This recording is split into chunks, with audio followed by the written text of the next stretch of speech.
Okay, so this piece that was rusted out,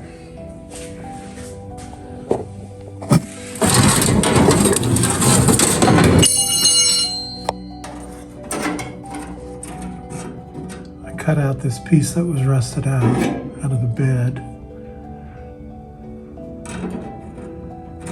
And as I hoped,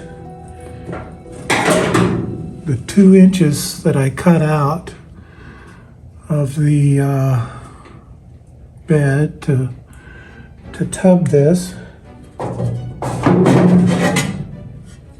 I saved. See, this piece came out of here. This came out of here, but which leaves me just enough piece to fix that. See, it's just long enough too. A little extra. So I've taken my divider,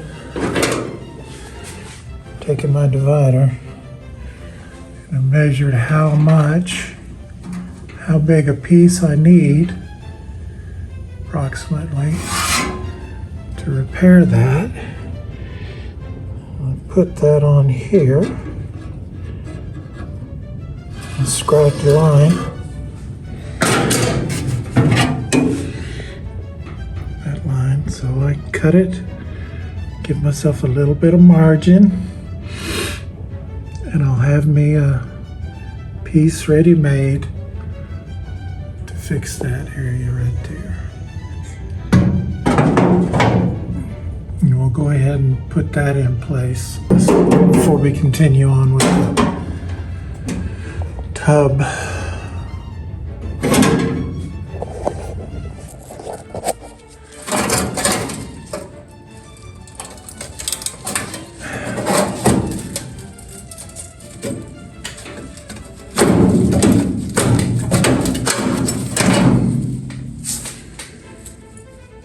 Okay. There's a repair piece. It's a little rusty. Looks like, looking at the back, this left part in my hand is the worst. So we'll want to measure from this end, get most of the good stuff. Maybe that deep pitting will be discarded, hopefully. We'll lay it up there and mark it and see. Well, there's not much extra there, is there? Okay.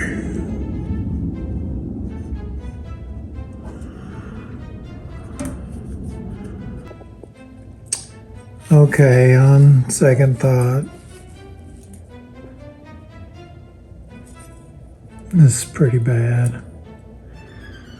Thing is, I can make a new one out of some new metal. And all I gotta do is match this. It's got 2 bends. Shouldn't be that difficult. Could probably do it all in the vise. So I don't have a brake. I just use whatever I got laying around, the angle iron, Rubo bench, whatever I need. Yeah, that's just too rusty. Look at that. That's bad.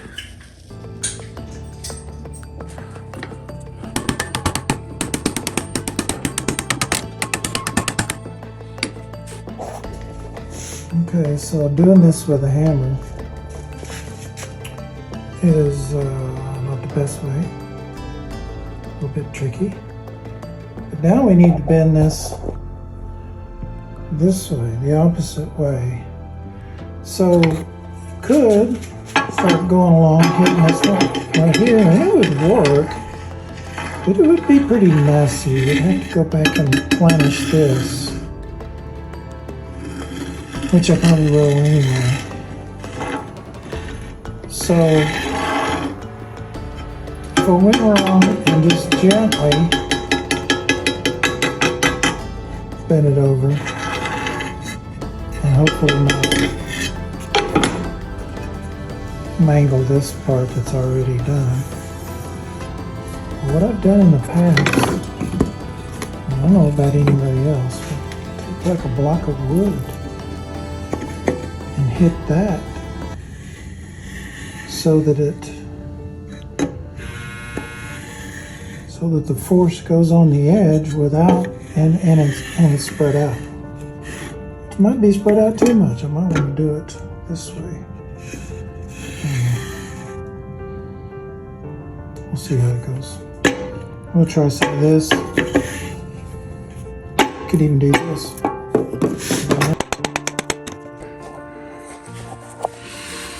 Okay. Got a good start on it. It's close. That should be parallel. It's not quite.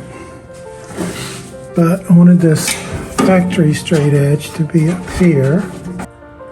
So we'll need to trim it a little bit in order to get it.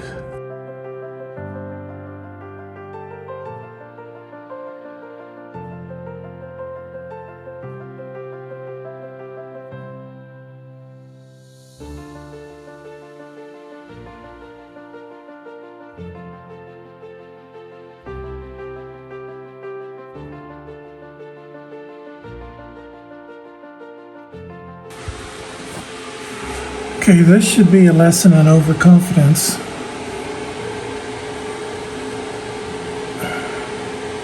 I should have just tacked that piece in, that cap. I should have just tacked it in and then done another fit check. But instead, I welded it all in completely solid, both sides, and I got this huge gap.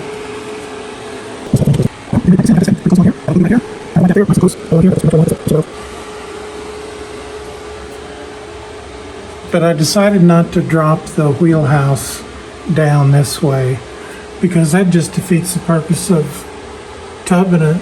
It would give up some tire clearance. So I'm just going to deal with it like it is.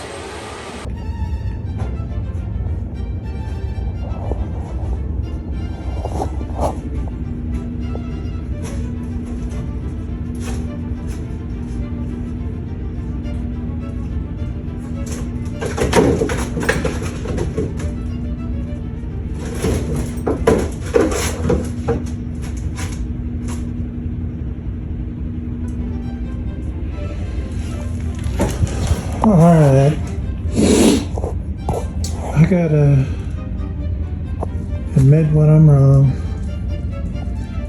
I took the fender and the inner wheelhouse, I cut them out together in one piece, thinking that I'm going to save myself some work. But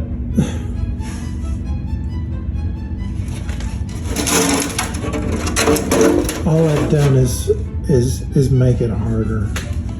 For instance, the fender, part of the bed, the part that shows, it obviously needs a bunch of rework. And how am I supposed to do that with this wheelhouse sandwich right up to it? With no gap in some places, like right here. Also, when I go to splice this in and this in, I can only get to one side of it to weld or planish or straighten. It's just going to make more work rather than less, trying to keep them together. And the quality, there's no way the quality will be as good as if I go ahead and separate them. So that's what I'm going to do. And I'm going to work on the inner, the bed part first, because I want complete access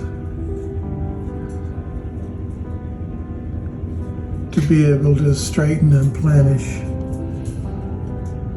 my welds The wheelhouse will get secondary treatment. It'll go in next, and then I'll only be able to get to one side of it. But at least this way, the part that shows, the part that's going to be the most challenging, I can get to both sides of it. So next is hunt down all these spot welds and start drilling and grinding. And try not to destroy this whole wheelhouse.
I think I've learned a little bit. When these things are new and sharp, they're really fast. But it's not really necessary to drill to cut a hole all the way through the top, because if you go too far, then you've damaged the panel underneath. But all you got to do really is go most of the way through it, or what you think is most of the way through it, and then use a panel separator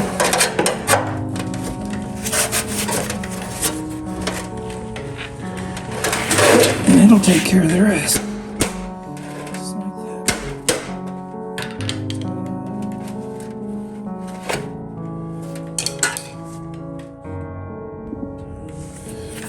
Of course, you can make one of these. You can make them out of a file if you take some of the hardness out of the file so it doesn't break on you. You can make one out of mild steel if you want to spend the time to harden it enough to be any good. But this thing is like $13 on Amazon.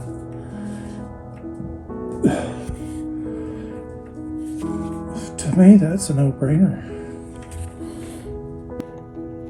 Of course, the other way of knowing when you've gone deep enough is when rust comes out, which it's actually called sandwich rust, that forms between two sheets of metal, and it'll almost always be there, at least from factory spot welds. So when that rust appears, you know you're in between the two layers.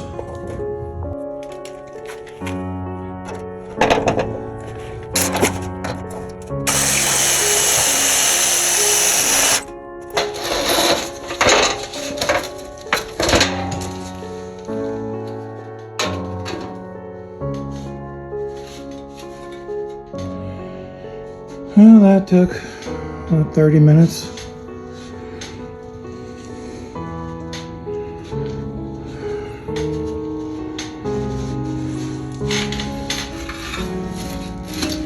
That's the inner wheelhouse. Well, most of it. I cut it, of course. I didn't cut it on the. There's a flanged tool up there. I did not separate right here. I cut it. Same place I cut the bed inner fender. So, all right. So now we can concentrate on this piece. So I think it might be that very popular 19 gauge that was used back in the day. 50s, 60s, 70s maybe, I'm not sure. Okay, a little side note. I got a new welding helmet, Jackson. Very, very happy with it. I love the headpiece. I love everything about it.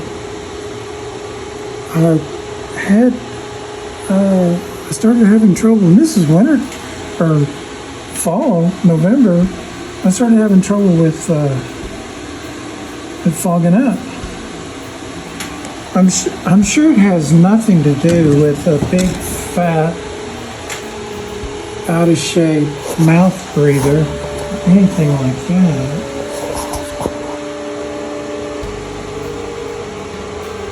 But what I did is I ordered one of these neck fans off of Amazon that blows up air around your neck and it.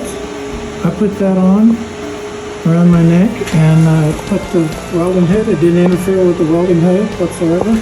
Turned it on low, and that cured my little fogging problem right off the bat. I forget, it was 20 something dollars. I picked one out that had 6,000 milliamp hour battery. A lot of them were 4,000, around $20, and this one was probably closer to 30, I'm not even sure. But it's got 3 speeds, and main thing is, it cured my problem. It shows the state of charge is at 56%. Wow. Speeds 2 and 3. Anyway. That cured my, this summer is only going to get worse. But, little side note too. So I got this thing ground up. I fixed a hole that I burned in an area. I did some minor repairs on it so that I can get started fitting it back up there. But, well, I got it in my hands. I can't help it. Found a few of these dents out part way. So I'm gonna do that. I'm gonna do that right now, and then I'm gonna start trying to fit it up there. One thing I ran into though is I actually cut too much out of the bed. This piece that I cut out, I cut 2 inches, but actually this thing's about 2 inches, so plus a 16th on each side for the blade. Actually made too big of a cut, which is going to cause a problem when I go to narrow the frame. It would make me have to narrow the frame more than I want to, and I'm not going to do that. So I made a bunch of measurements in the frame.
That's about 2 minutes worth.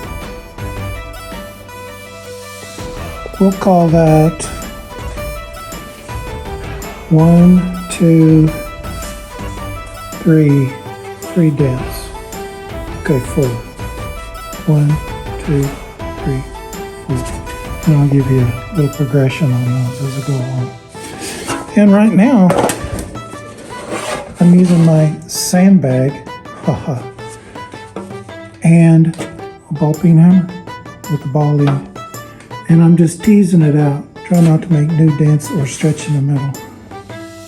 Try to see where I'm going to hit it.